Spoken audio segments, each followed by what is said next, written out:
Om Ajnanathmirandhasya Jnananjanashalakaya Chaksharummilitam Yena Tasmai Shri Gurave Namaha Sri Chaitanya Manobhishtam Sthapitam Yena Bhutale Swayam Rupa Kadamahyam Dadati Swapadantikam Vandeham Shri Guru Shrita Padakamalam Shri Gurun Vaishnavamscha Sri Rupam Sagar Jatam Sagana Raghunadanitam Tam Sajivam Sadvaitam Savadutam Parijan Saitam Krishna Chaitanya Devam Sri Radha Krishna Padan Sahajanalita Shri Vishakhanvitamscha He Krishna Karuna Sindho Dina Bandho Jagatpate Gopesha Gopika Kanta Radha Kanta Namostute Tapta Kanchana Gaurangi Radhe Vrindavaneshwari Vrishabhanu Sute Devi Paramami Haripriye Vancha Kalpata Rupyascha Kripa Sindhubhya Eva Cha Patitanam Pavanebhyo Vaishnavebhyo Namo Namaha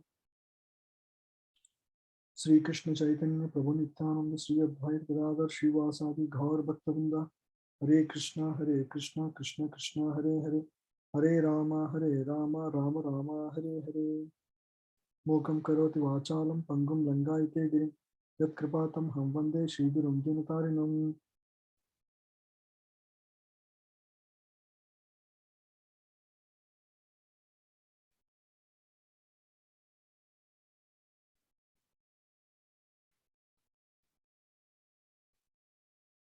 So verse 15, let's read the verse.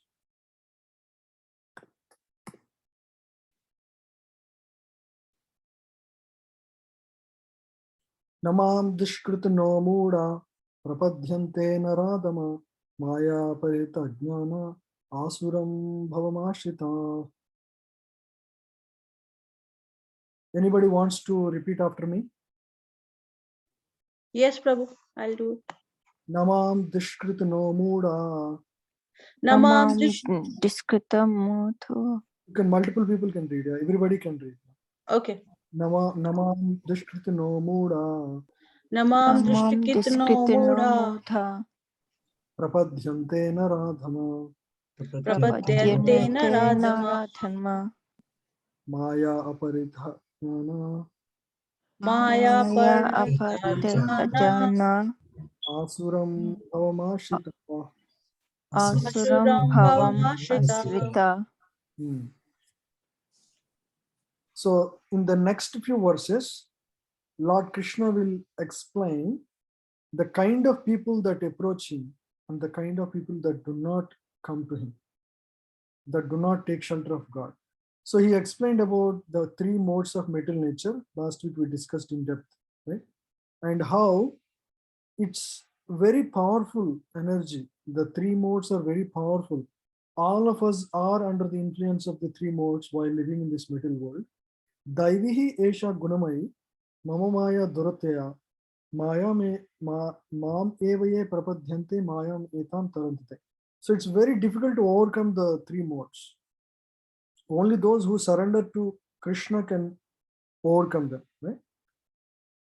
It's a duratya, extremely difficult to overcome. But those who take shelter, Mam Evaye Prapadyante means surrender. Mam Evaye means whoever surrenders unto me, they can, Maya Metam Tanita. I just get them out of that difficulty. It's very easy to cross over the challenges once we take shelter of God. That is the words we discussed. But unfortunately, there are so many foolish people in this world, they don't take shelter of God. So that is, in spite of Krishna telling this truth in Bhagavad Gita, that nobody can overcome this material, the power of these modes of material nature, because that is, it's a, what is the nature, why it is so powerful? Because it is the nature of, it is the energy of God. Daivihi Esha Gunamai. That energy, the three modes that is binding us in the material world, the mode of goodness, passion, and ignorance. It's like three ropes, right, influencing us. That energy is a divine energy. You cannot overcome divine energy. It's the energy of God. It's very difficult to overcome. But those who surrender unto the way we can get out of this middle world is that we actually need to overcome the three modes of middle nature, this energy. But unfortunately, the foolish people cannot take shelter of Krishna. So let's read the translation. Yeah, please read. Sagar Prabhu. Yes, Prabhu. Those miscreants who are grossly foolish, who are lowest among mankind, whose knowledge is stolen by illusion, and who partake of the atheistic nature of demons, do not surrender unto me. Krishna now described 4 kinds of people. Grossly foolish, that is one, right? Mudha. Mudha means fool.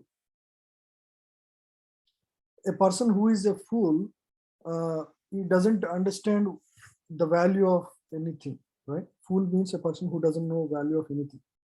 So a foolish person cannot understand the wisdom of Bhagavad Gita. And then Naradhama, lowest of mankind. So there are, human beings have levels of consciousness, and the lowest of them are, they may be very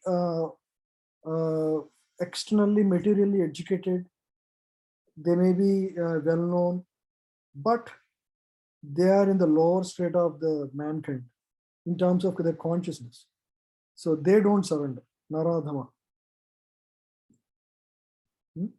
Maya aparhita jnana. Mayaya aparhita jnana. So these are people who are very, very intelligent people, actually.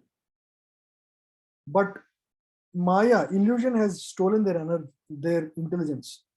Mayaya aparihata jnana. Sometimes we wonder, hey, why not Jeff Bezos and all are, trying to understand Bhagavad Gita? What, are they so intelligent that they think that this is not useful for them? No, actually the thing is, their intelligence is stolen by illusion, because they think the temporary things of this world are important. They prioritize that. They put more energy in that direction. So even though one may be very intelligent, very knowledgeable, if his intelligence is totally misdirected, he won't surrender to God. So you don't see many rich people, Facebook CEO, or many of these people don't surrender to God. That is an unfortunate situation, because their intelligence is driven by illusory, temporary things of this world, right? So they're so focused on the temporary things of this world. So that's why they don't. Asuram bhavam ashritaha. This is the 4th category. Asuram bhavam ashritaha. There are people who are, I would say, left-wing atheistic people. They go and announce that God is not there. Atheistic people, they're not just atheistic, they also preach atheism. Meaning, if you talk to them, they will try to convince you that there is no God. Right? You see all these kind of people everywhere, right?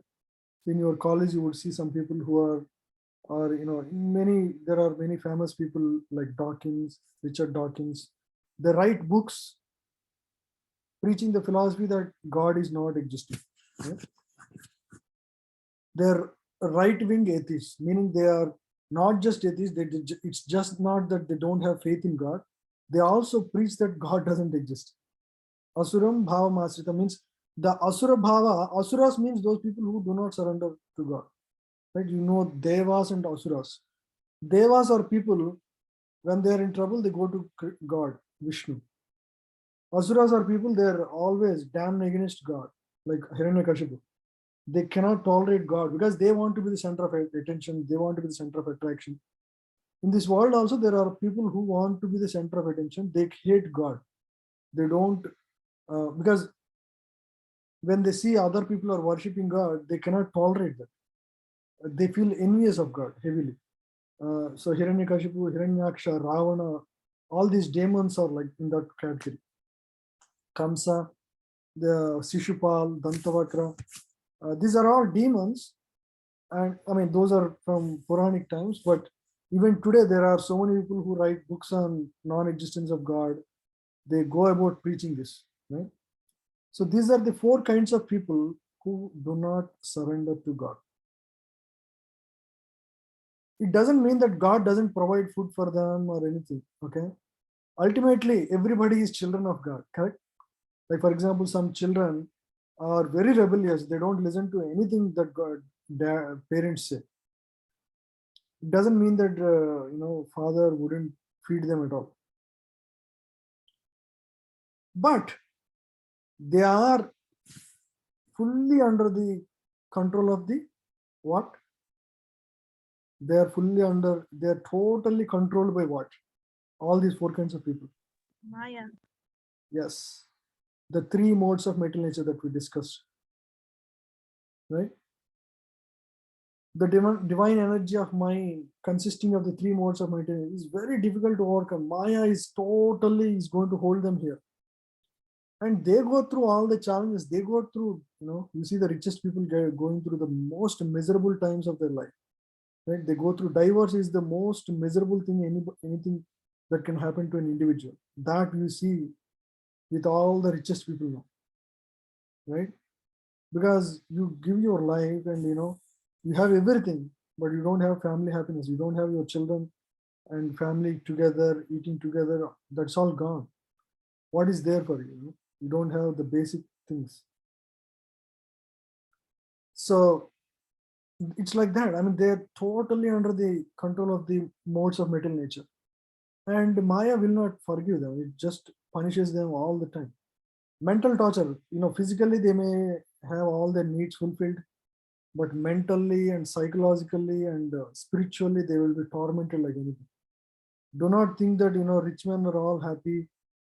People who have money, they are they are in the best form and shape. No, they are the most miserable people actually. Okay.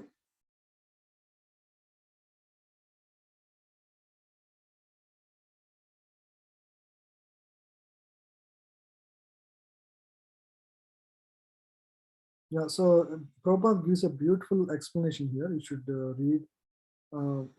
He explains about the 4 categories in depth actually. In one is talking about mudas. Yeah, anybody wants to read? We'll read like 3-4 lines here. Yes, Prabhu, I can read. The Muras are those who are grossly foolish, like hard-working beasts of burden. They want to enjoy the fruits of their labor by themselves, and so do not want to part with them for the supreme. The typical example of the beast of burden is the ass. This humble beast is made to work very hard by his master. The ass does not really know for whom he works so hard day and night. Yeah. He remains Good. He remains satisfied by filling his stomach with a bundle of grass, sleeping for a while under fear of being beaten by his master, and satisfying his sex appetite at the risk of being repeatedly kicked by the opposite party. The ass sings poetry and philosophy sometimes, but this braying sound only disturbs others. This is the position of the foolish, fruitive worker who does not know for whom he should work. He does not know that karma is meant for yagna, sacrifice. Yeah. So any work we perform ultimately is for whom? It should be a sacrifice. It should be for pleasing God. That is the only purpose of any work we do. But unfortunately, the foolish people do not recognize this. It's like ass, right? For example, we all know ass. Ass carry, especially in India, dhobis use ass.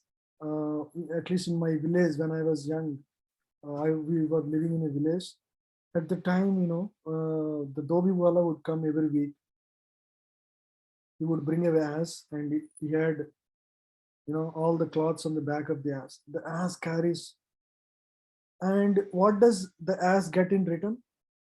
It gets the same grass. It's already available on everywhere. But this ass is working extremely hard and he thinks that, he's pleasing the master. But unfortunately, the green grass is available everywhere, but the ass doesn't know. He thinks that my master is so happy with me and he gives me green grass. And after working so hard, he goes to his female counterpart, and he tries to sing, and he actually gets kicks.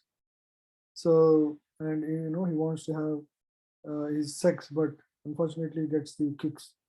So in this way, most people in this world, they do not know why they are working. They think that just working very hard day and night, and satisfying their temporary master is the only goal of life. And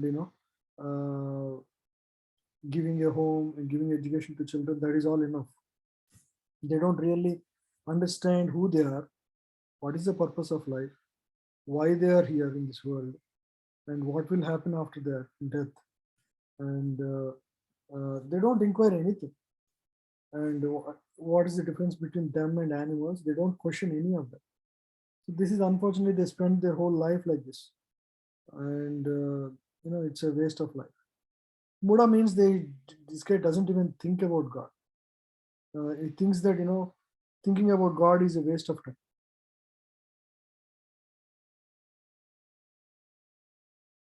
So, for example, sometimes when you speak about God to anybody, oh, why you bring God into picture now?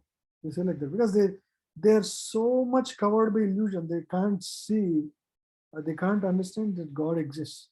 They cannot accept. They think that it's a very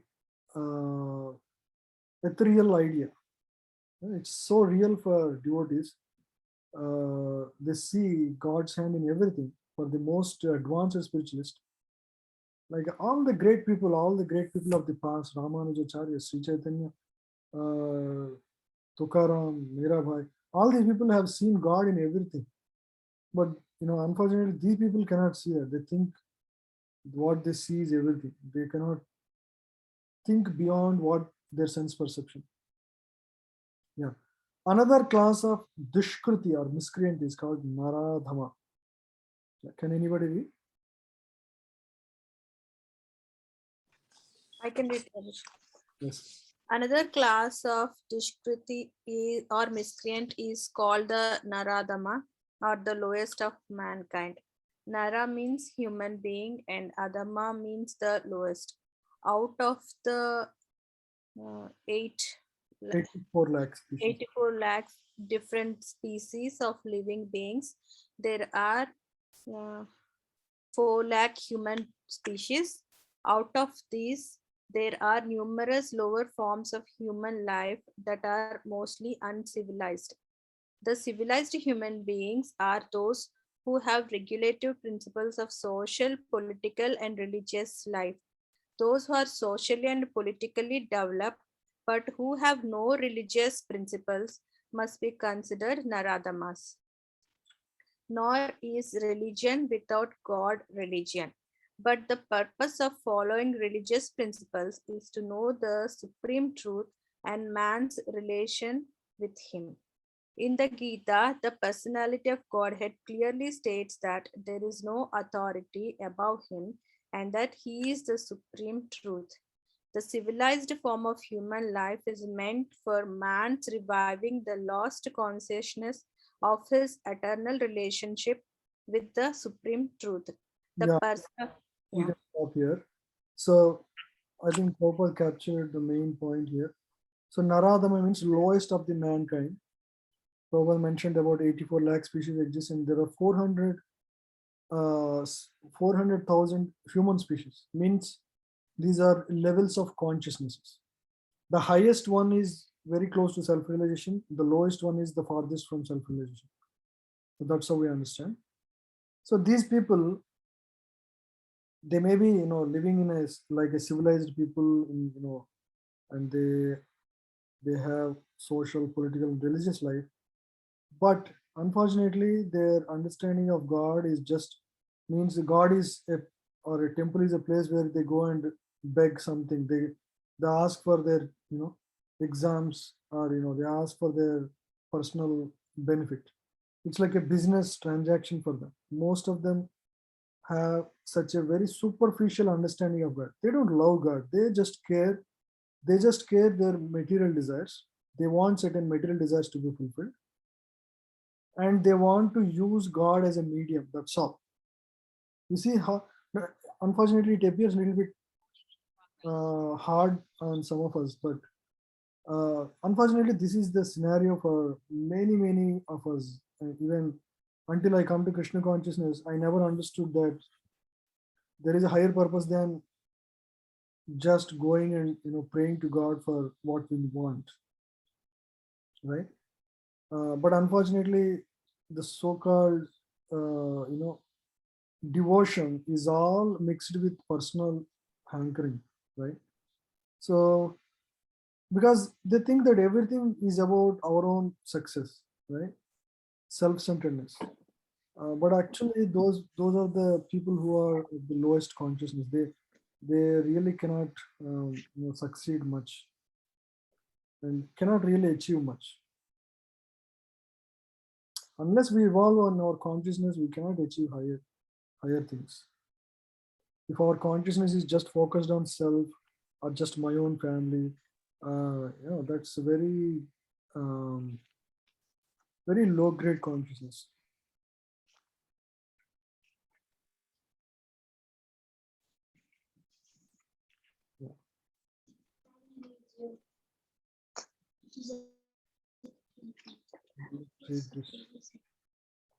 Next is third is Dushkriti is called Maya Aparihita Jnana. Please read. Can anybody read this?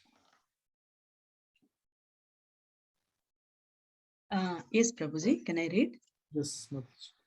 Yeah. The third one.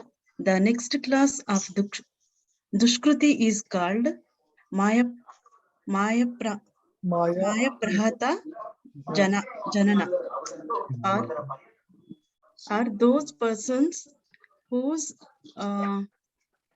erudite knowledge has been nullified by the influence of illusory material energy. They are mostly very learned very learned fellows, great philosophers, poets, literati, scientists, etc. But the illusory energy misguides them, and therefore they disobey the Supreme Lord. These people, as I mentioned, Maya Aparihita Jnana, their intelligence is stolen by illusion. They may be very erudite scholars, they may be big scientists, very rich people, intelligent people, scientists. You may wonder why these people don't have any devotion. Because they are so much focused, their illusory energy has taken away their intelligence totally. So they disobey the Lord. Yeah. And then the last class. Yes. Please read it.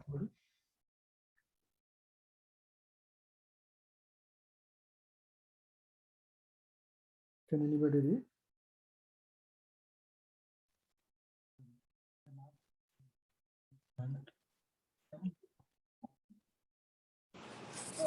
Hare Krishna Prabhuji, I can read. Yes, Prabhu. The last class of Dushkriti is called Asuram Bhavam Asrita, or those of demonic principles. This class is openly atheistic. Some of them argue that the Supreme Lord can never descend upon this material world, but they are unable to give any tangible reasons as to why not. There are others who make him subordinate to the impersonal feature, although the opposite is declared in the Gita. Envious of the Supreme Personality of Godhead, the atheist will present a number of illicit incarnations manufactured in the factory of his brain. Such persons, whose very principle of life is to decry the personality of Godhead, cannot surrender unto the lotus feet of Sri Krishna. Yeah. So as we discussed, these people, Asuram Bhavam Asritaha, means they have taken the demonic side. So they are openly atheistic. They go and declare with everybody there is no God. Right? That's their principle of life. Right? They outright atheists. We see these kind of people preach all over the world. They like Richard Dawkins. They went about writing books also on this. By the way, atheism also is a religion. Why? They always talk about God more than us. Yeah, in a way, and in that sense, actually, means basically they're also preaching what and they have no experience, especially, right? They and they have no, they cannot, nobody can prove, right? Through logic or argument, nobody can prove the existence or non-existence of God. Through logic, you can, I mean, you can say God exists, or you can, through logic you can also prove that God doesn't exist. So logic and reasoning fail because God is not illogical, he's translogical, he's beyond logic, he's above and beyond logic.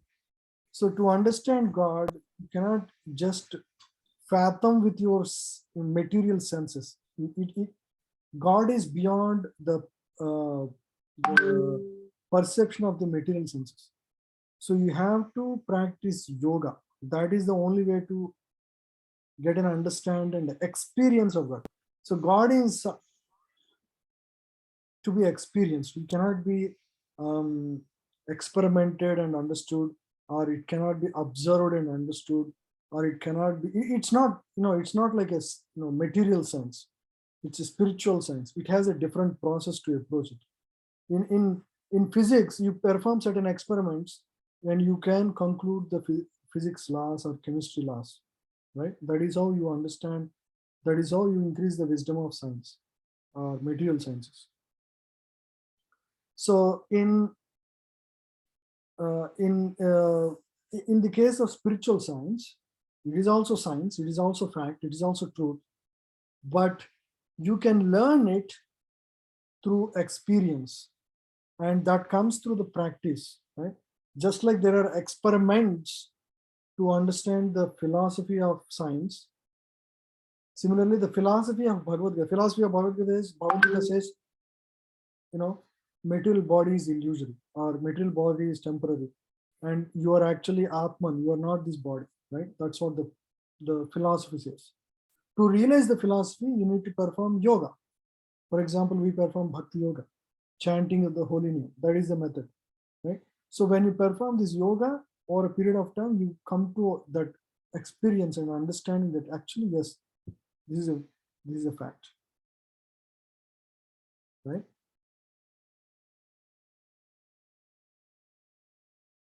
Yeah.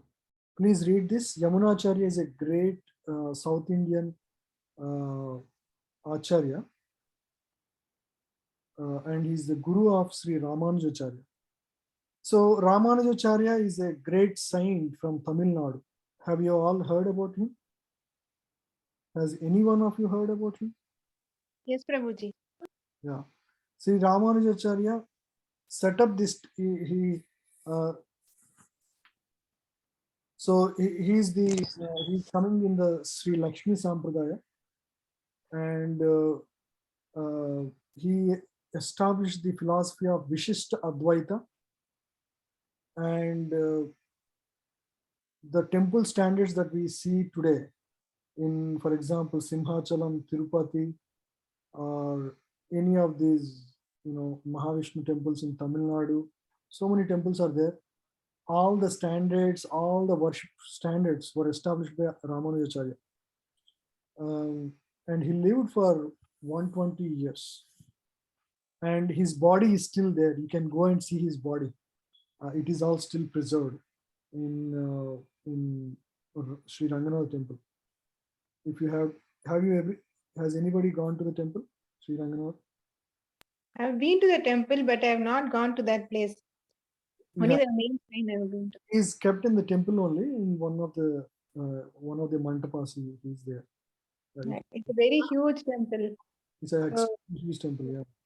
So it is recommended that everybody should visit at least once in their lifetime. So please read this. This is his spiritual master, Ramanujacharya spiritual master. And it Sri Yamunacharya Alabandaru. His name is Yamunacharya Alabandaru. His name, total name. Sri Yamunacharya Alabandaru of South India said, "Oh my Lord, you are unknowable to persons involved with atheistic principles. Despite your uncommon qualities, features, and activities, despite your personalities being confirmed by all the revealed scripture in the quality of goodness, and despite your being acknowledged by the famous authorities renowned for their depth of knowledge in the transcendental science and situated in the godly qualities. Therefore, grossly foolish persons, the lowest of mankind, the deluded spectators, and the professed Speculators. Speculators. Yeah. Speculators. the deluded speculators and the professed atheists, as above mentioned, never surrender unto the lotus feet of the personality of Godhead, in spite of all scriptural and authoritative advice. Yeah. Yeah. So this is the whole truth. Nicely explained by Prabhupada. Now we'll hear about the people who surrender to God. Chaturvidha bhajante mam. Anybody wants to read? Okay, let me read first once. Chaturvidha bhajante mam jana sukritino arjuna ardo jignasur ardharthi jani cha bharatarshaba. Yeah, you can unmute yourself and read line by line after me. Chaturvidha bhajante mam Chaturvidha bhajante mam. Bhajante mam. jana sukritino arjuna Jana Sukritino Arjuna. Arjuna. ardho jignasur Ardho Ardho jignasur Jignasura ardhati. Ardhati. jnani cha bharatarshaba. Jnani cha Nanicha Bhartar bharatarshaba. Sabha. So, meaning is simple. Chaturvidha bhajante mam. There are 4 types of people who surrender unto me. Bhajante mam. Mam means me. What do they do? Bhajante. Jana sukritino arjuna. Sukritina. Persons who are pious. Who are pious means by their habits, by their culture, by their actions, they are very, very pious, means they do pious activities, good activities in their life, right? Such people have a natural tendency to surrender to God, right? Ardho means the distrust, means people who are in misery, lot of challenges in their life, they also come. Ardho. Jignasu means inquisitive person, one who is inquisitive. What is the purpose of life? What's going to happen to me after death? What is beyond this world, right? The inquisitive. Ardhardhi means one who desires material gain, one who wants more money, more prestige, more and more of anything, right? He thinks that maybe God can give me what I want, right? This is the reason for most people going to temple today. Yeah. Jnani cha bharatarshava. Yeah.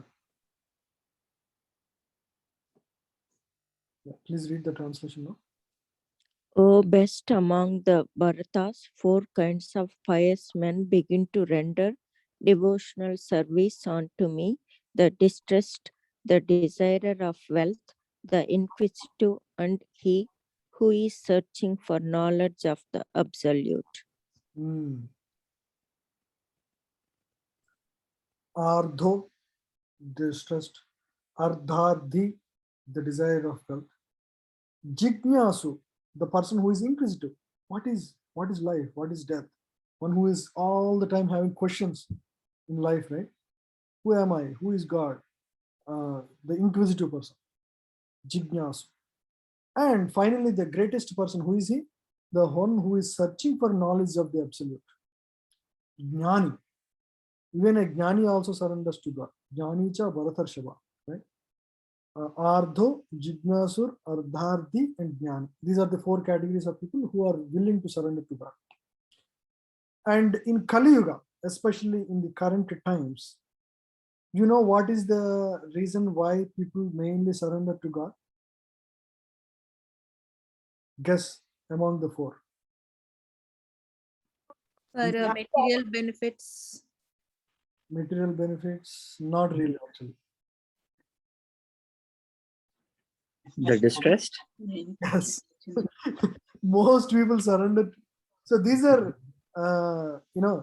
real surrender actually. I mean, because Kali Yuga is, I mean, especially in the future, the place is going to become very miserable. You know,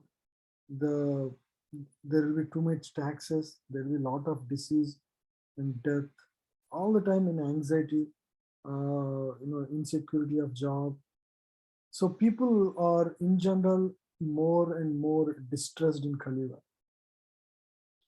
And so that is the category it is mentioned that they will actually surrender to God.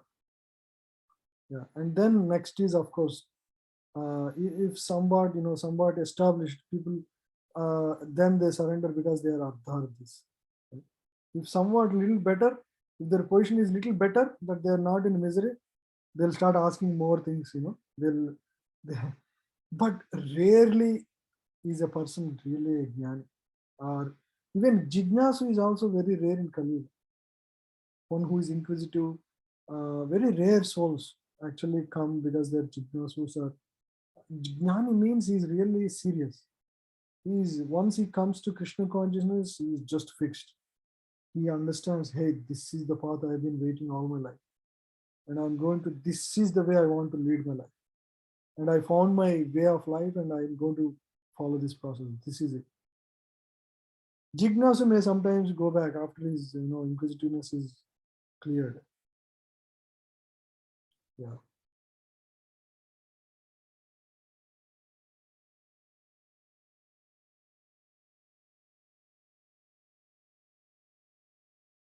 Yeah, please read this. Anyone?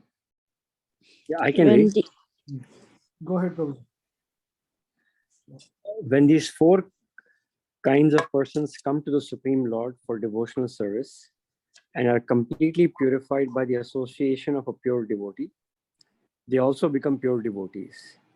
As far as the miscreants are concerned, for them, devotional service is very difficult because their lives are selfish, irregular, and without spiritual goals. But even some of them, by chance, when they come in contact with a pure devotee, also become pure devotees. So how do we become pure devotee? Only when we come in touch with a pure devotee. Bhakti works like that. It does not happen by your own endeavor. You may say, oh, I know Bhagavad Gita, I have a Bhagavad Gita copy, I can read myself and understand God and become a devotee. No, it doesn't work like that. Because we need a living examples, living inspiration. So when we come in touch with pure devotees, our devotion life triggers. Yeah. And the 4 categories of people we discussed before this, for them it is very, very difficult because their lives are selfish, irregular, and without spiritual goals. Right? So fortunately, all of you are falling in this category. I don't know which one is who is which one, but most likely you are either jignasu or jnani is what my opinion is. Otherwise, you won't stay back for this long for so many classes. You had definitely that inquisitiveness. Yes. Now Krishna will tell who he thinks is the best. Tesam jnani nityayukta ekabhaktir vishishyate priyo hi jnani nochabdham aham sa cha mama priyaha. Yeah, please read now. And you can unmute yourself and read after me. Tesam jnani nityayukta. Tesam gnani nityayukta ekabhaktirvishyate bhakti Ekabhaktirvishishyate vishishyate priyo hi jnaninotyartham Priyo priyo hi gnani jnaninotyartham notyantam aham sacha mama priyaha. aham hamsa sacha cha mama mama priya. Please read the translation. I'll read. Yes.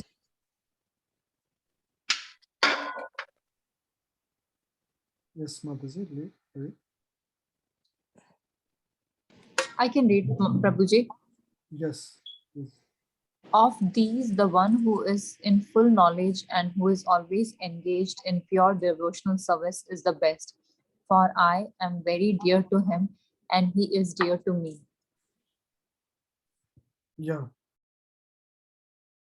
So he is referring to Jnani category. Tesam Jnani Nitya Yukta. Jnani means not there is a category of Jnanis who do not really take to the path of devotion service. This is a Jnani who actually worships Lord. Means a bhakta who knows more about God. Right? Of these, the one who is in full knowledge and who is always engaged in pure devotion service is the best. For I am very dear to him and he is very dear to me. Even though Lord is equal to all, it's a natural reciprocation for him. Right? For example, you have like say 3 children. One child tries to play pranks with you. He sometimes pinches you or he does some things like that, right? You'll be very, very careful with him. And you have another son who is always for trying to satisfy you, trying to help you, trying to understand you. Naturally you reciprocate accordingly because he's trying to show that it's not like the mother or father is partial to them. It is a natural reciprocation. So some people think that, oh, God is tries to show for partiality to his devotees. It's not. It is just a natural reciprocation because you respond according to the way the other person. That's how we all deal with anyone, correct? So it's the same even with God. Right? For I am very dear to him, therefore he is very dear to me.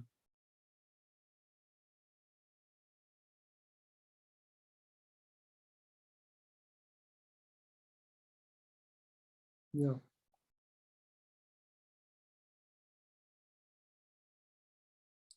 Udara sarva evaite.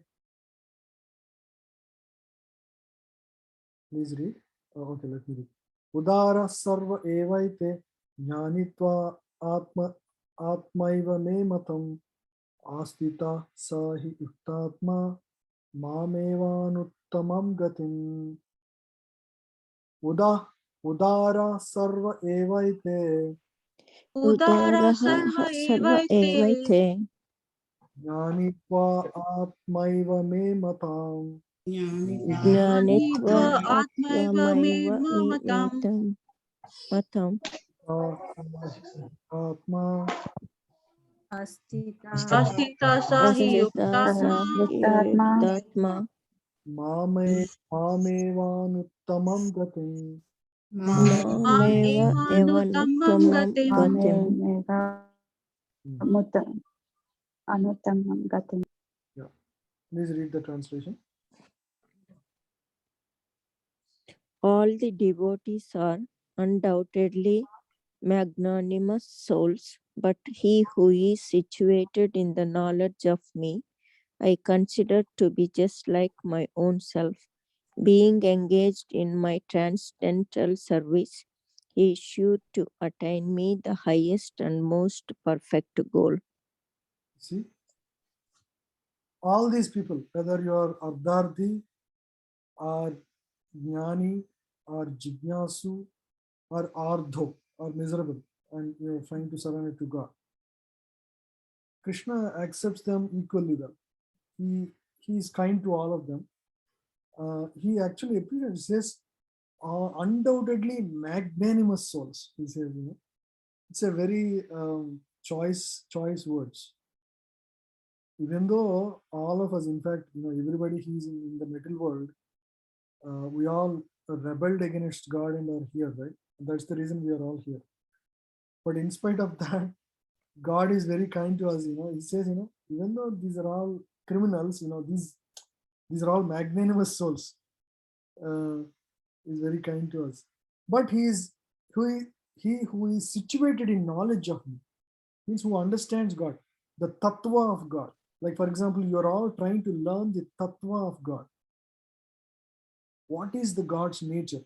Who am I? How all this world is working? What are these modes of nature? You are all trying to learn this, right? That is knowledge of God. So, but he who is situated, not just knowing, situate means you actually practice that knowledge in your life. You chant every day and you study Bhagavad Gita and assimilate this wisdom in your heart, right? He who is situated in knowledge of me, I consider to be just like my own self. So, because Lord is within your heart, he immediately sees that this person actually is a sincere soul. He surrendered all his life to me. Okay?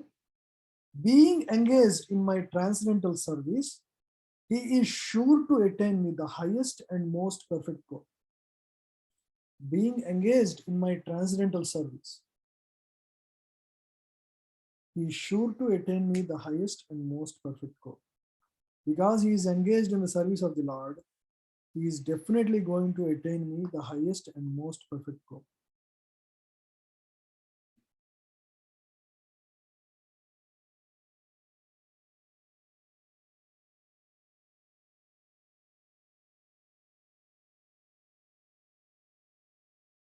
So Bhagavatam, 9th canto, 4th chapter, 68, Lord Krishna says this.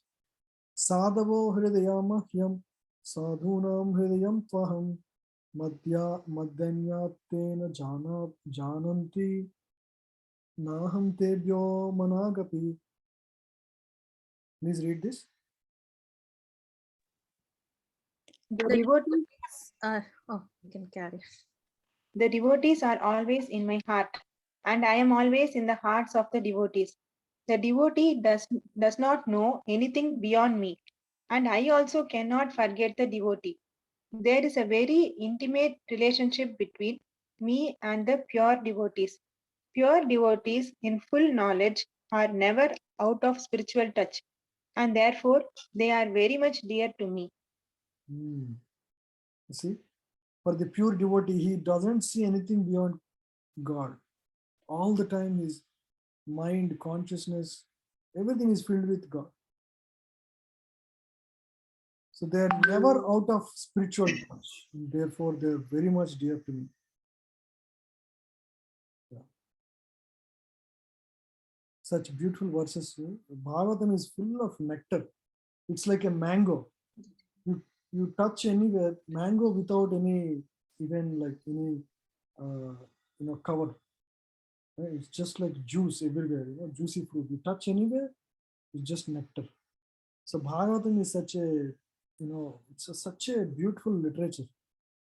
I'm teaching Bhagavatam on Sundays every day. Recently we started. It's like so joyful to read Bhagavatam. If you get chance, you can also join, or you can, at least read at home Bhagavatam. It's like a, every day you read, you feel your heart is filled with joy. Right? See such beautiful verses you read. So Bhagavad Gita introduces the concept of God. You understand, hey, Lord Krishna is the supreme source of everything. But then the next stage is, how can you approach him? How many great devotees in the past have approached God, like Prahlad Maharaj, Dhruv Maharaj, Maharaj Ambarish, Yamaraj, Kunti Devi, Pandavas. Who else? It's like this, so many Narada Muni, his story of how he became a devotee. It's wonderful and mesmerizing, heart melting stories of devotees and how they became great devotees. What is their process? What is the process, and how Lord reciprocated with them? So that's the next level. So this is going to introduce you God. Bhagavad Gita is like a basic book, very ABCD.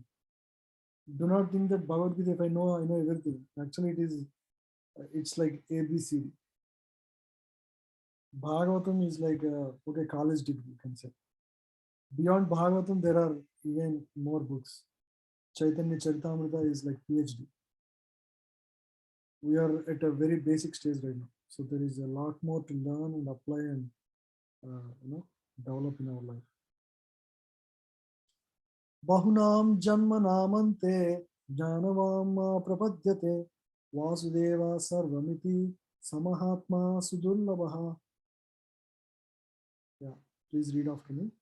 Bahunam janmanamante Bahunam janmanamante jnanavam mam prapadyate Jnanavam mam Prapajyate. prapaddate vasudeva sarvamiti Vasudeva sarvam chaiti samahatma sudurlabha.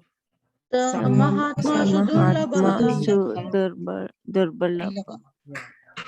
Bahunam janmanamante. After taking many births, Bahuna means many. Janmana means janma mrityu, repeated birth and death. Ante means the end of it. Bahunam janmanam ante jnanavam mam prapadyate. One who is in full knowledge, jnanavam, one who finally his intelligence gets it, right? Such a person, what he does? Prapadyante, he surrenders unto me. Prapadyante to whom? Vasudevaha. Vasudeva means after repeated births and deaths, one who understands, one who gets the knowledge, Jnanava, Prapadyante Vasudevaha. Right? At that point, what does he say? Vasudeva Sarvamiti Samahatma Sudurlabha. Vasudeva is everything. Vasudeva Sarvam Iti means Vasudeva is everything. Sa Mahatma Sudurlabha means such a great soul is very rare. So that's what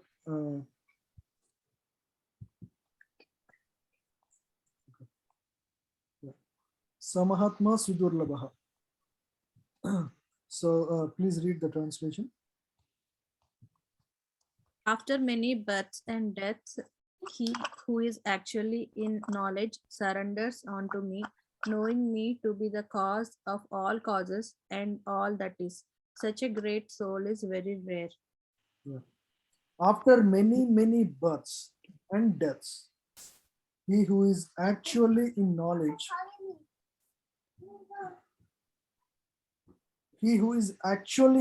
surrenders unto me, knowing me to be the cause of all causes and all that is.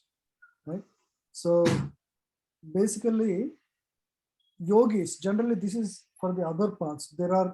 We discussed there are karma yogis, there are jnana yogis, and Ashtanga yogis.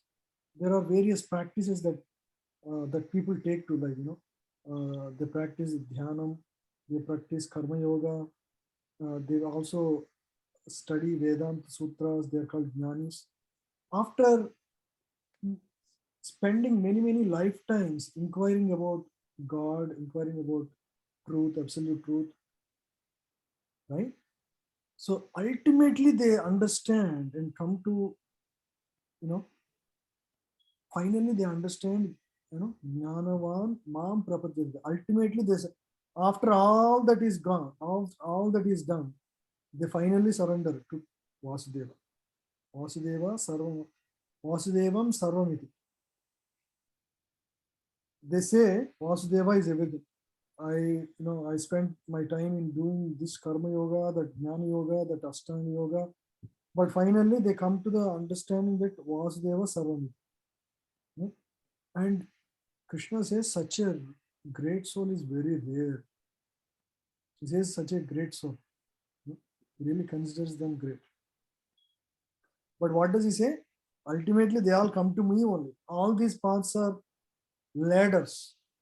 The ultimate path is surrender. Surrender means bhakti. So, fortunately, either by direct intervention or not, we are all very fortunate. We don't know whether we were yogis in the past life, whether we are jnanis or we are karma yogis. We don't know what we are before in the past life. But we are trying to the same, coming to the same conclusion that Lord Krishna is everything and I surrender to him. You see? So we are very, very fortunate. It could be by the mercy of a devotee, or it could be due to our own past good karma, whatever. But Prabhupada says most of us are mercy cases, means somehow or other we were all given the mercy of a devotee. And that is the reason we are all here in Bhakti. Otherwise, we have no claims to practicing Bhakti actually.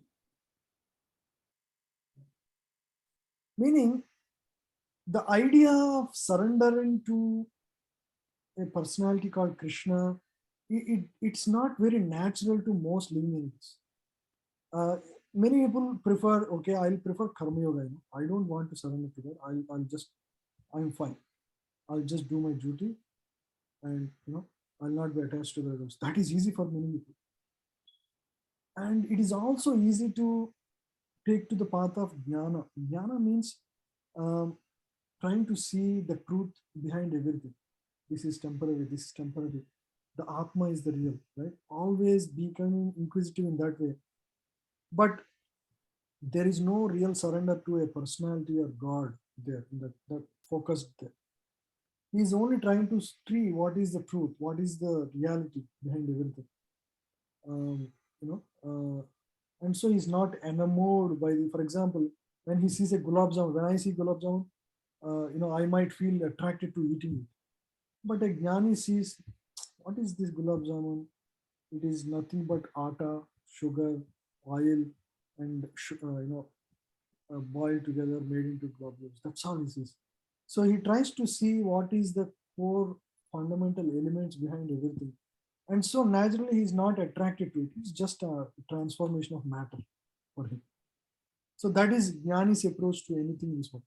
So they become tasteless, they become inert to things of this world, right? Bhakti is not like that. Bhakti is a process of joy, meaning you offer it's a loving reciprocation with Lord, right? You offer the best thing to the Lord always. You are always in a mood of surrender and service to Lord. But ultimately, all these other processes, whether it is karma yoga or jnana yoga, or sit down in meditation, perform ashtanga yoga, ultimately the person, the goal of all this is they are going to see the Paramatma within the heart. At that, I have a question, Prabhuji. Jnani word we use for sage, great saints also, even bhakti, they have bhakti also, we use the word jnani. And for jnana yoga only also we use that. So how to?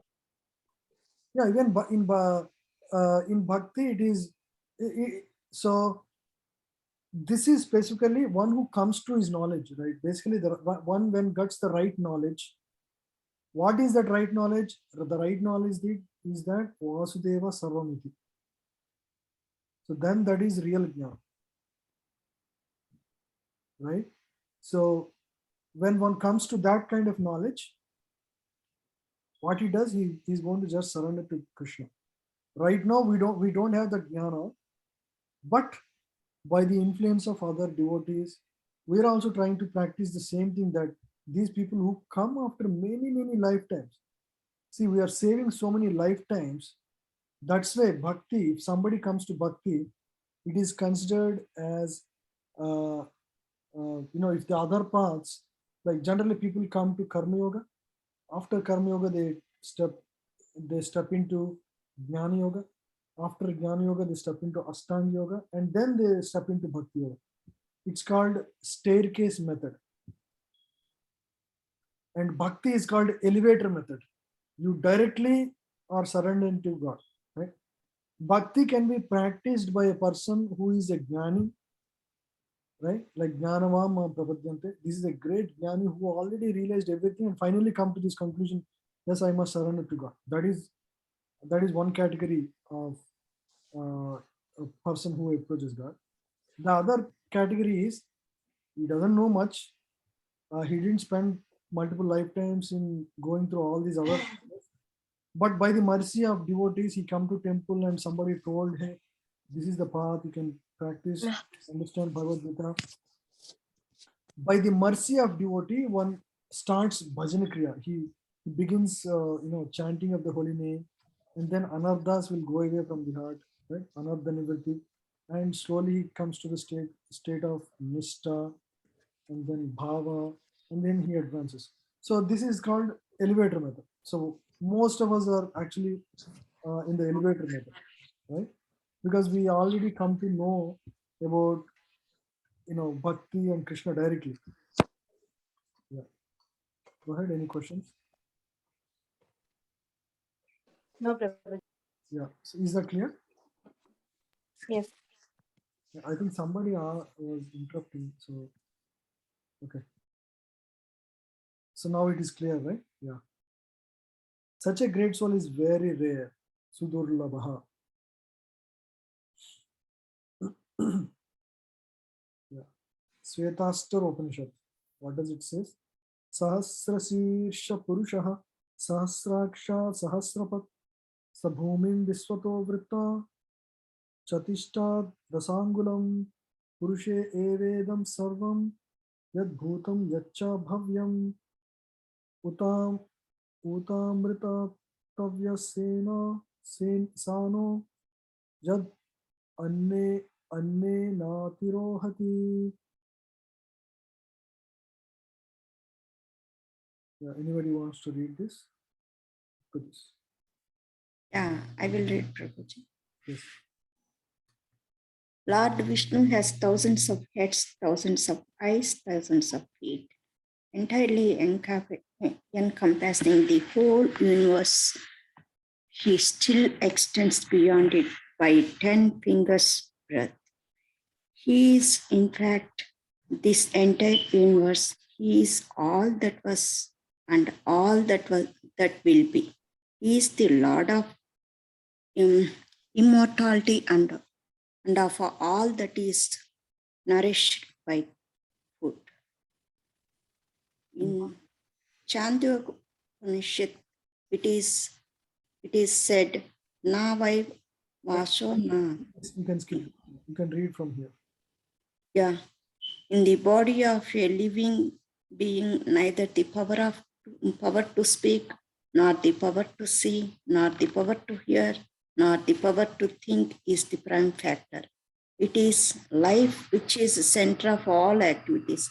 Similarly, Lord Vasudeva, or personality of Godhead, Lord Sri Krishna is the prime entity in everything. In this body, there are powers of speaking, of seeing, of hearing, of mental activities, etc. But these are not important if not related to the Supreme Lord. And because Vasudeva is all pervading and everything is Vasudeva, the devotee surrenders in full knowledge. Yeah. Thank you. We all have the power of speaking, seeing, hearing, mental activities. Did you ever think, I am seeing, but what is really seeing? I am seeing an object here. I am seeing this space. Is it the eyes that are seeing? No, eyes is just like a camera. It's like a device. But who is it that is actually perceiving through my eyes? I am hearing through my ears. Is the ear hearing? No. There is something beyond my ear that is hearing and understanding it. So if we go in depth, is it my head that is hearing? No, head is just, it's just combination of 5 elements. It's just earth, water, air, ether. It's not the head. Then you come to understand actually there must be somebody inside me that is hearing. And if I look at my ears, my eyes, my hands, these are all matter. These are, you can say, dead matter. It's not the personality that is hearing. So there must be something that is not physical, or at least as we know and understand, there must be something that is within us that must be hearing, and right. So that our scriptures call as soul. And it's not only that, and the scriptures also discuss that there is also Paramatma within us, not just the soul, Jivatma. There is the Paramatma that is guiding the Jivatma. Right? So these are not important if they are not related. So one should understand, hey, okay, I have this soul and that has the capability to hear, see, smell. When you smell, somebody is experiencing. It's not your nostrils that are experiencing. Your nostrils are just physical elements. They're not the one to experience. Somebody else is experiencing. So that is the soul that is experiencing all these experiences, sometimes happiness, sometimes miserable. In this way, the soul is the one who is experiencing this world. Right? And one should understand why these things exist. Why do I have the ability to see? Why do I have the ability to hear? Why do I have the ability to smell? There must be, if suppose I have some ability, it must have some purpose, right? For example, I studied engineering. There must be a purpose for why I studied. I must be doing some engineering job. So there is a purpose to everything, right? And who knows the purpose? For example, I created the computer, this computer exists. This is a great device. It can do so many things. I can connect over Zoom. I can talk to you all at the same time. It has some purpose, right? And who knows the purpose best? Anybody? Who knows the purpose of this computer best? The creator of the computer? Yeah, the creator of the computer. So similarly, when we inquire about our abilities, we have so many abilities. Just like computer has so many abilities, then I really should ask, hey, I have all these abilities. What is the best use of them? Why I have been given all these abilities? So then you come to understand actually the creator is God and I'm the created. And so I must be created for a purpose. So then where is the knowledge about, what is the purpose of my life that is given in Bhagavad Gita, right? So Bhagavad Gita says in this verse, what does it say? One word, gone through so many lifetimes, when he comes to real knowledge, what does he do? He says, he surrenders to God. He says, Jnanavam ma prapadyate Vasudeva sarvamiti. He is the real cause that I exist. Right? So it's as a Gnani, we just inquired, why do I have these abilities, right? So that's how Gnani approaches to anything. And then he questions what is the purpose. Right? Just like a computer has a purpose, everything has a purpose. Yeah. But many people do not inquire because they are overwhelmed with the material energy. We'll discuss now that verse. Kamaistair hritajnana prapadyante anya devata tam niyamam asthaya prakritya niyata swaya. Okay, read after me. Kamaistair hritajnana Kamatastasya jnana prapadyante anya devata. padyante anya devata Tam tam niyamam asthaya tam tam niyamam asthaya pritya Right side there. Right side. Prime Minister, sir. rakratya niyatan svayaya. Manino ಕೇಳುವ. Like meaning ನೋಡು. Now let's read this translation. You can unmute yourself and read. Yeah, I can read. Those whose intelligence has been stolen by material desires surrender unto demigods and follow the particular rules and regulations of worship according to their own natures. So there are people in this world, I mean, most of us actually fall in this category, especially before coming to understand Bhagavad Gita and Krishna and purpose of life.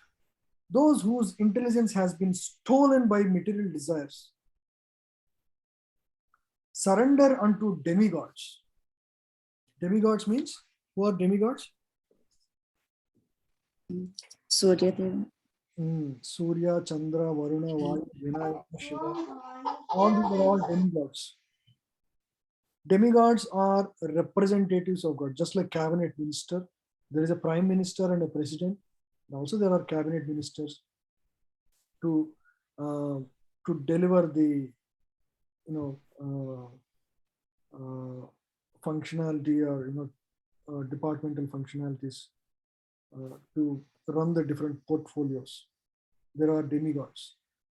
They are the entrusted people by God, right? God cannot oversee, he doesn't need to involve in everything. He just engages his devotees. These are all demigods, are mostly his devotees. They're not, just like a prime minister doesn't appoint any rebellious guy, any demon as a minister. He will only appoint those who are, abide by the party, and those who had a history of giving good leadership to the people. Right? Material desires surrender, but those whose intelligence has been stolen by material desires. Some people whose material desires are too much. What do? They surrender unto demigods and follow their particular rules and regulations of worship according to their own natures. Right? So demigods have various pujas and vratas and this and that. This Parvati puja, so many pujas are there, right? They're all given in Vedas also. It's not like they're all randomly created. They're all given in Vedas. There are methods of worshipping Ganesha, methods of worshipping Lord Shiva, Parvati, Ganesha. All these methods are given. And Krishna says, generally people desires of money or good children or health, they, instead of approaching me, they don't surrender. Ideally, you should surrender unto the most jnanis, the most intelligent do that. But if you are not sufficiently intelligent, then you may be actually, because you think that, I want to be happy, I want to understand, I want to fulfill my desires. Then you run after demigods and try to follow the particular rules and regulations of worship according to their nature. So this is what they do, right?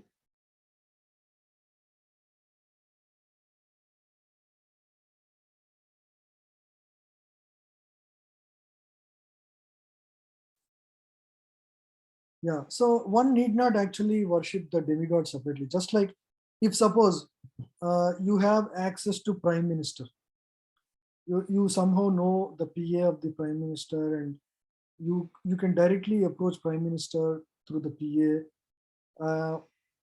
What is the need for you to go through demigods? Doesn't make any sense, correct?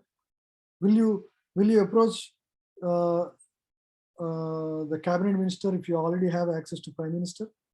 Prime minister can just tell the cabinet minister, hey, get this work done for my person. And how we are trying to approach devotee means like a servant. If you are a servant in the home of prime minister, for example, right? What do you have? I mean, you have full access to prime minister, right? You are directly serving prime minister. It's not like anybody else, you know. You don't need to follow any protocol to approach prime minister. You don't need to. You have 24-hour access to prime minister home, prime minister food. You have bindas, full access to prime minister. You can joke with prime minister also, isn't it? Making sense? So the position of a devotee is like that, because he has direct access to God. He doesn't need to go through the demigods. He doesn't need to worship this Baba, that Baba, or you know, this demigod, that demigod. If you are worshipping, I'm not saying you should stop worshipping your thing completely, and you know, it takes time until you are fixed in Krishna's worship. You should continue whatever you are doing. Okay, I'm not saying you should completely stop from today. Ideally, good if you can stop. You know, if you don't need to depend. Krishna is the supreme proprietor, supreme owner, controller of everything, including demigods. So once you worship Krishna, once you are practicing Krishna Bhakti, it takes care of everything else. Everybody else is his representative or his servant only. So you don't need to worship the Mukkoti Devatas in the Indian tradition, because they're all servants of God. And you yourself are directly engaged in the service of Lord, so you don't need to go through the worship of. Ultimately, the demigods, they receive their powers. For example, Varuna and Vayu, they get their powers from God. And Vinayaka says in Brahma Samhita prayers, Vinayaka says, I get my power to remove the vignas from the life of my devotees by my surrender to my worshipful Lord Narsimhadev. So his upasana is to Narsimhadev. Narsimhadev is a form of Lord Vishnu, right? So he's a upasaka of Lord Narsimhadev. So he gets his power through him. So you can directly worship Lord Narsimhadev also. You don't need to approach through Vinayaka, for example. So that's one example. And even Lord Shiva says, I'm actually, Lord Shiva is considered the greatest of all devotees of Lord. And even though he's a Shambhu Tattva, he's not like Jiva Tattva. He's not like us. He's a slight transformation of Lord himself. Lord himself, for the purpose of destruction, he takes the form of Lord Shiva. He's equal, but he himself continuously meditates on Lord Vishnu or Lord Krishna. So, and he himself says, I love the devotees of Vishnu more than my own life. So Mataji is asking a question: is there any difference between Bhagavan and Bhagavan ki vibhutiyan? Yes, Bhagavan and Bhagavan vibhuti means the energies of the Lord. In one sense, they are one and the same, because one is the source of the other. Like, for example, what is the difference between sunlight and sun himself? They are one and the same, and sunlight is the energy of the sun. You can say sunlight and sun are one and the same, but at the same time, one is the source of the other. So it's called achintya bheda abheda. There is simultaneous oneness in quality, right? but they're also different because one is the energy and one is the energy and the other is the energetic, right? So that is the difference between the two. So what if I have a lot of material desire? I have desire to get a son, or I want wealth. What should I do? You're saying you should not approach Vinayaka. What do I do? Bhagavatam already talks about this. Bhagavatam says it is recommended that whether one is a pure devotee, means he doesn't have any material desires and is free from all material desires, or is full of material desires or desiring liberation from material contamination, like the devotees.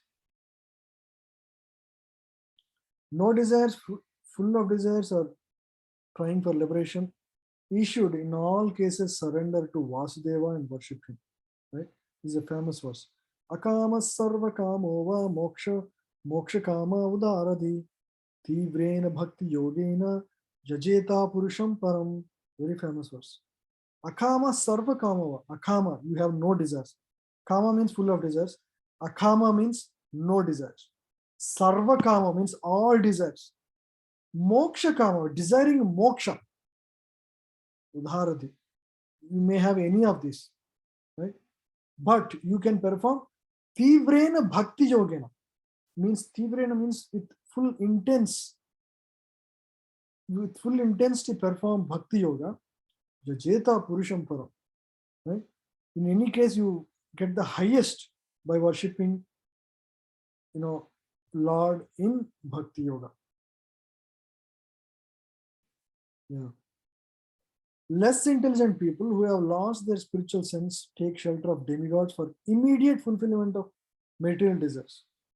Generally, such people do not go to the Supreme Personality of Godhead because they are in the lower modes of nature, ignorance and passion, and therefore worship various demigods.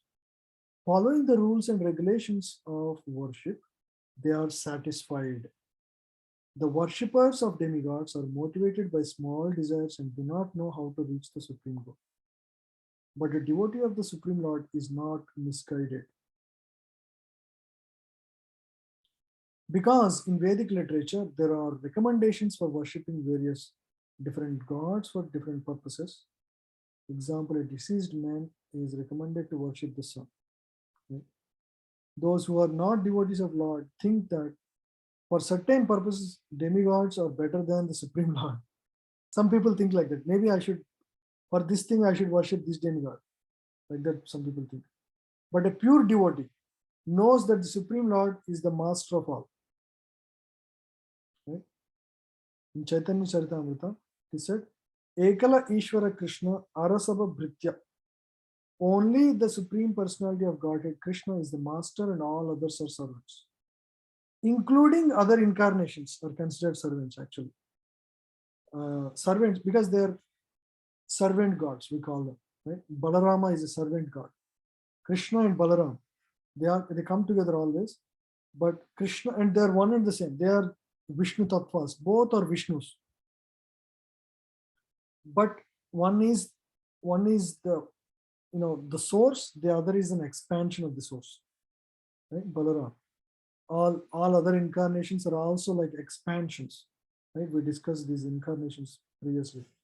There are these various expansions and avatars.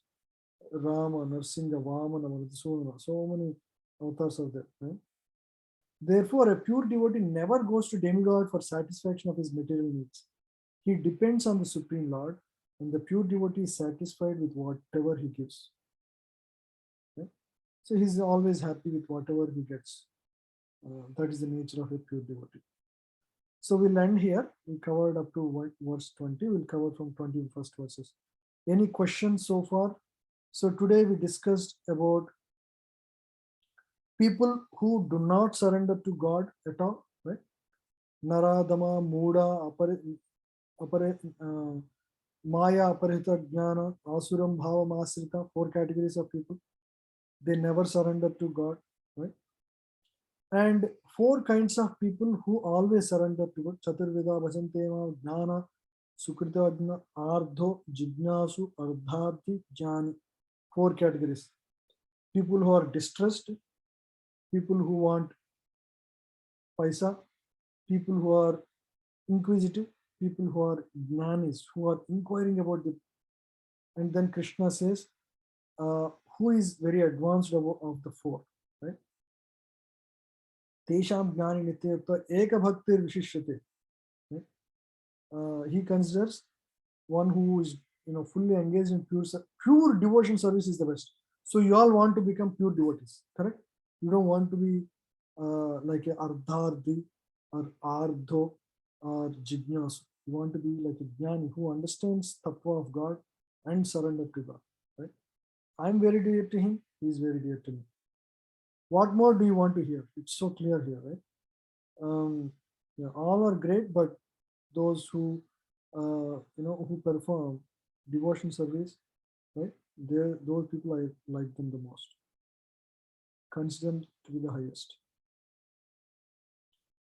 And he also tells, hey, you may think other process, but ultimately all those processes lead to the understanding of that Vasudeva is ultimate truth.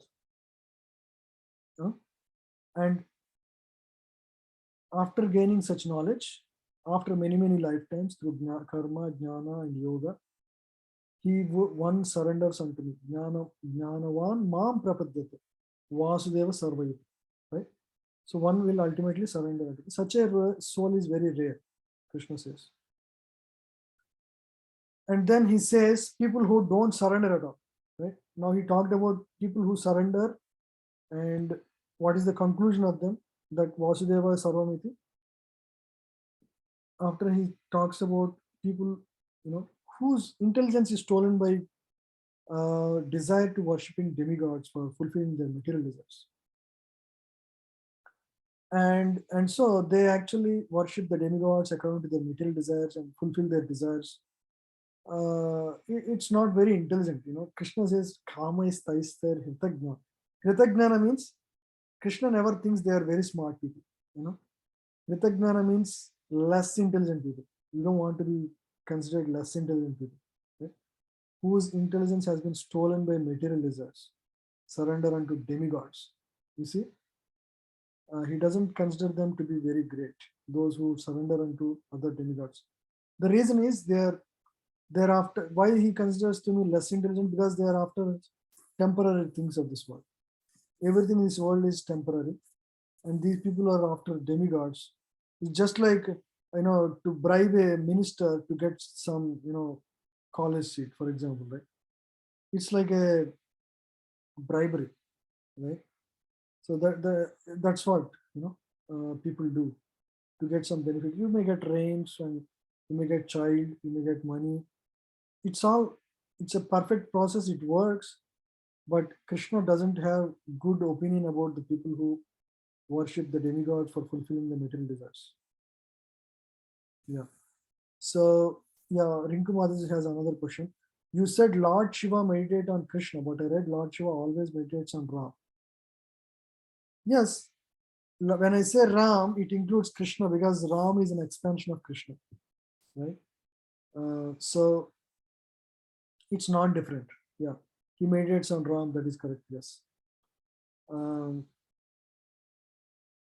It's not wrong, because everything is sourced in Krishna, right?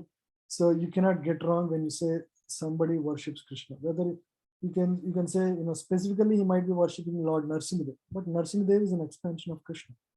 So we see it that way. Okay, so we'll end the call here. If you have no questions, if you have questions, we can discuss now. Any questions?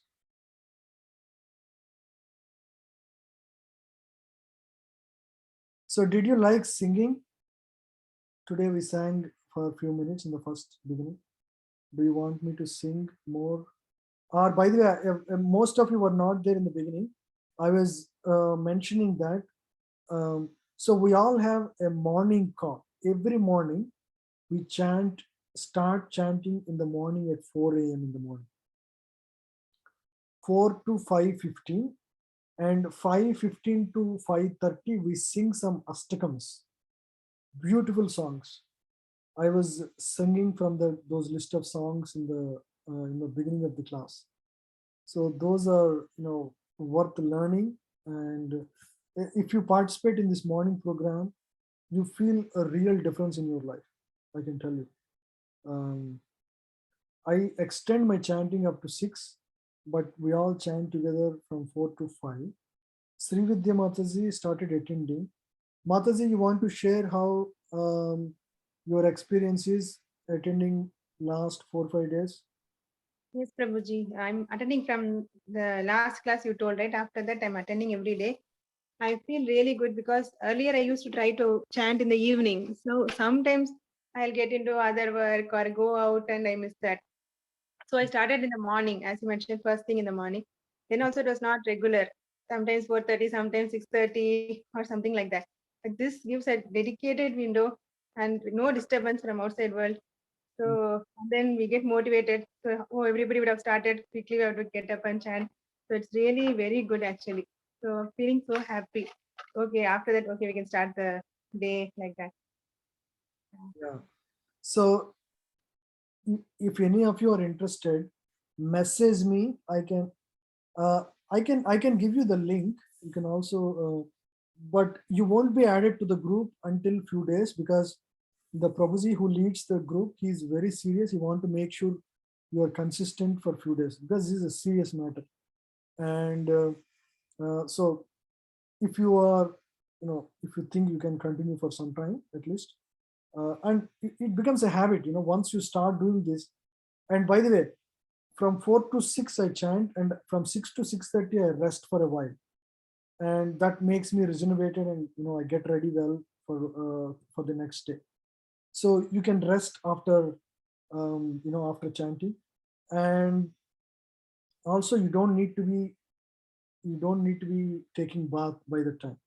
You can just join the call and and take bath afterwards, because there is Harinam is beyond all the bodily limitations, or things like that. So it doesn't care. Harinam is all powerful, and it doesn't consider you are not bathing as an offense. Okay, ideally if you can bath, that is great. But most of us at 4 a.m. are not ready to do that. That's fine.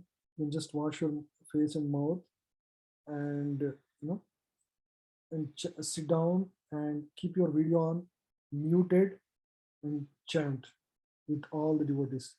I can share the Zoom link, but I want you to message me, and if you are interested, so that I know who is joining, and then I can share with Prabhuji, and he can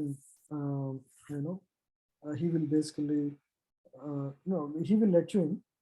You can, but there is a group, and you can join the group only after you are consistent for few days. But it changes. Harinam is everything, and you see the real power of Harinam when you chant in the Brahma Muhurta, because the chanting you do in Brahma Muhurta is 1,000 times more powerful than at any other time. So means if you chant 4 rounds in the morning, for example, right, in the 4 to 5 window, that's as good as chanting 4,000 rounds at any other time in the day. So very power packed time. And the more you chant, the more power you can see actually in your life. God working through your life so easily. I chant much more than 16 rounds every day. And the more I chant, the more I see God's role in my life. That's how it is. Our life is meant for just chanting. Harinam should be a continuous thing in our life. There is no moment that one should stop chanting, right? And you can do everything very, very effectively while continuously chanting the holy name, right? It doesn't make you ineffective in anything. It's all powerful. There is nothing more benign, anything better in this world, anything meaningful, neither riches, nothing is equivalent to this holy name. So such a holy name, it can reveal Krishna to you. That is the potency of this name, right? We're not there yet, but we can get there once we purify our hearts. Okay, so I encourage all of you to take advantage of this chanting in the morning hours. If you think you can do it, you can ping me. and I will share the Zoom link with you. Prabhuji, I have 2 questions. Mhm. One is I'm attending for half an hour or 45 minutes for 3 rounds. When I complete that, I'm getting outside. It's okay for now, right? So Yeah, it is okay. I mean, if you think you cannot continue because you are very new, you cannot chant for long, that is perfectly all right to just chant for some time and uh, get out. Ideally, I would encourage anybody to stay till 5 and participate in that astakams. We sing astakams. You learn so much. These are beautiful songs that enchant your heart and arise the devotional mood in your life, right? So I encourage you to continue up to 5:30 if you can. But if you can't in the beginning, just try to stay for 4 to 4:30 and drop off, and over a period of time you can slowly increase, you know, um, you know. But the main thing is after you drop off, try to sleep because your body is not adjusted to this new cycle, and you're taking away your prime sleep time. So to make sure you function well during the daytime, you should rest right after. Okay.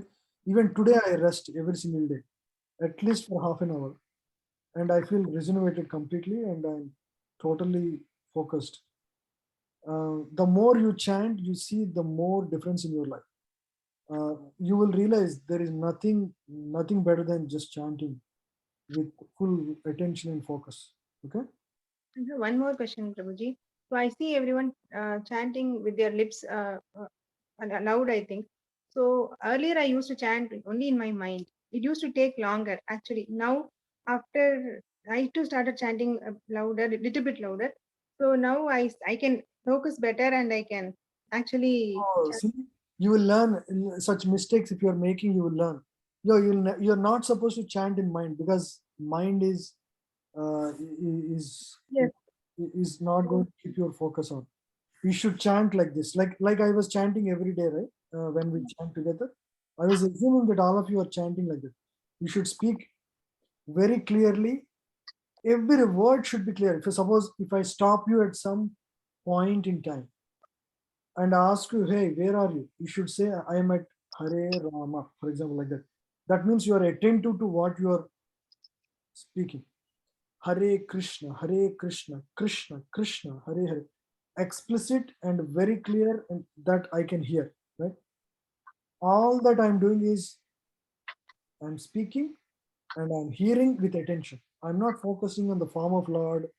I'm not focusing on, I'm not distracting my eyes on anything. All I'm doing is speaking and attentively hearing what I'm speaking. Hare Krishna, Hare Krishna, Krishna Krishna, Hare Hare, Hare Ram, Hare Ram, Ram Ram, Hare Hare. Right? So every word I should be hearing. Earlier I used to always chant in mind and I used to get deviated and it was very difficult. But after this I really see the difference. Yes, you will see 100%. You will start seeing what is spiritual life. You're all hearing classes. It's all theoretical. I'm telling you, you're not really experiencing the spiritual life. Because until you practice chanting, you don't know what is spiritual life. You're just gaining knowledge theoretically. Understand that. So the real bliss, the real experience comes when you chant. This is the nectar. This is the real, essence. So Rinku Mother has another question. What is the normal routine of a devotee? I mean, if they get up before 4, then what time do they go to bed? Yeah, that's a very good question, Mataji. It's a very important question also. Yeah, Prabhu, on the same line, I want to ask, so what's your plan for the day? Do you mind to letting us know? Yeah, I get up at around 3:45. Okay. I just brush and wash my face, put tilak and sit down for chanting 4 to 6, and then I rest for 30 to 45 minutes, right? And then I help in cooking a little bit, and my meeting start at 8 a.m. in office, 8 to 12 focus, right? And for it's not needed, but I just chant some extra rounds in the afternoon, sometimes, not every day, like 12 to 12:30 or so, I'll spend some time. And 12:30 to 1, I'll have lunch. Again, 1 to, it's all online. So I'll continue working till 5:36. In the meantime, my wife, she cooks in the morning, and basically I offer food. Morning we offer bhoga by 7:30. We do some quick cooking, rice, the whatever rice, sabji, dal, and offer, and then we partake prasadam in the morning, and that's all. So in the I do Gayatri in the morning, afternoon, evening, because I'm a second initiated Brahmana, so I should be doing that thing I do, and then if I get time, I read a little bit in the evening. Otherwise, I don't. I read in the weekends mostly. I attend as a student couple of classes, and I teach 2 classes, and I also serve and I cook boga on one weekend, which is Sunday. Sunday morning I cook boga for Lord, and Saturday morning I dress Lord, and I also oversee the preaching activities in temple. So which classes are happening and who is the teacher, I engage the teachers and initiate classes. So that's my overall work. Yeah. So Thank you. yeah. Do you offer food every time, lunch, dinner? And I sleep around 9:30, 10. No, not 9:30. Mostly 10 or little later, 10 to 10:30. Yeah, we eat early, like 6:37. Lunch at 12:30. So some devotees, they just eat twice. They eat only at 10 o'clock and 4 o'clock. That's all. In the night, maybe they take some fruits. That's all. So we offer food only once in the breakfast, and in the evening we offer fruits, and that's all. Because we minimize cooking, because it takes a lot of effort, right, to cook and clean, cut vegetables. So morning is the main cooking time. Any other questions? Did I miss anything?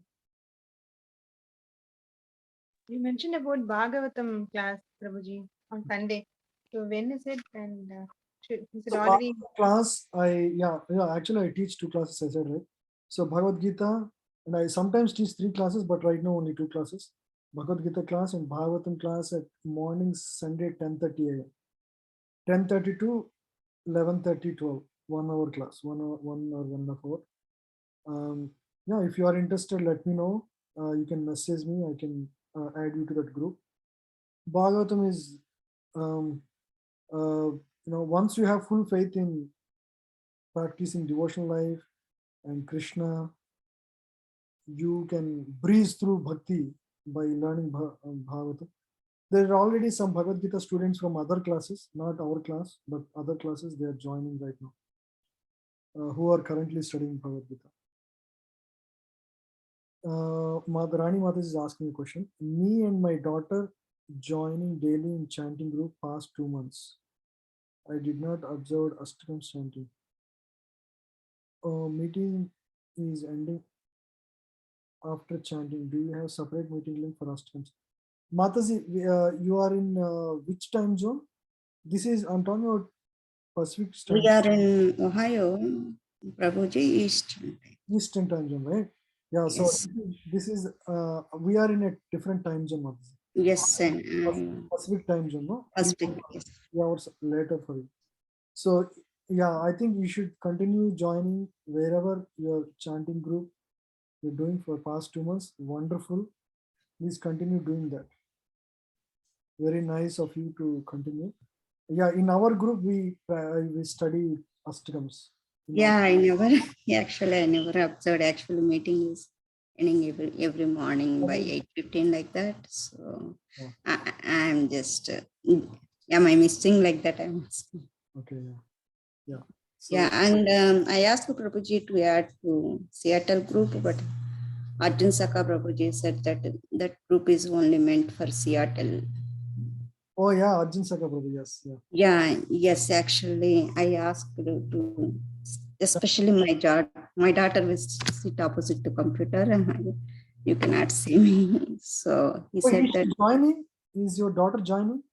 yes, Akshita. She's, Oh, I see her. I see her. yeah, she's joining past 2 months, but Prabhuji said that that group is only meant for Seattle. So we are in different time zone. We cannot add. Yeah, because you are, no, he just wants to limit this to this, Seattle time zone. There Yeah. are groups in different time zones because it doesn't suit. The idea is to chant at 4. So Yeah. one should be ideally signing up for a group that is chanting in their local group in the local time at 4 a.m. There are Actually, we don't have here from Ishkan to Oh, chant that kind of group in good. Cincinnati, Prabhuji. Yeah, you should encourage because if you join our group, it's already 7 a.m. your time. It's already beyond Yeah. Brahma Muhurta. So At least she is let her joining by continue. 7 o'clock. For her, I think that is good because she is young. That's good for her. Yeah. Yeah. That's why I'm asking. At least weekends so she can stay long for Astakams. That's why I'm asking. She will leave by 7:40. She is having school. She can continue for a little longer and then she will see this. Yeah. 4 to 5:15 our time and then 15 minutes will do Astakam. She can stay, Akshita can stay longer. Yeah. Okay. Anything else? She is so nice, every day almost she attends. Yeah, she won't miss unless until if she is not feeling well. Training honestly her.